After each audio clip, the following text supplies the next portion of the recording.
સુરતની Sardar Vallabhbhai Patel national institute of ટેકનોલોજીમાં બે વિદ્યાર્થીઓની લડાઈમાં એક વિદ્યાર્થીને સિક્યોરિટી ગાર્ડ અને ફેકલ્ટી દ્વારા માર મરાતો હોવાની ઘટના સામે આવી છે, જેનો વિડીયો પણ હાલ સોશિયલ મીડિયામાં વાયરલ થયો છે. વિડીયો વાયરલ થતાં SVNIT દ્વારા તપાસ કમિટીની રચના કરવામાં આવી છે, જે 2 દિવસ બાદ રિપોર્ટ આપશે અને ત્યારબાદ કાર્યવાહી કરવામાં આવશે.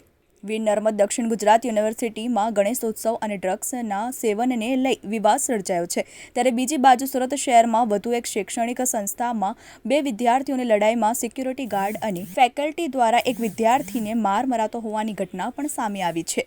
SVNIT પરિસરની અંદર આવેલા હોસ્ટેલમાં એક વિદ્યાર્થીની ફેકલ્ટી અને સિક્યોરિટી ગાર્ડ દ્વારા માર મરાતો હોવાની ઘટના પ્રકાશમાં આવી છે. હોસ્ટેલમાં બે વિદ્યાર્થીઓ વચ્ચે લેપટોપને લઈ માથાકૂટ થઈ હતી. અગાઉ પણ આ મુદ્દે બંને વચ્ચે લડાઈ થઈ હતી અને આ વિવાદના કારણે વિદ્યાર્થીને મારવા માટે ટાગોર હોસ્ટેલમાં અન્ય વિદ્યાર્થીઓ પહોંચી ગયા હતા.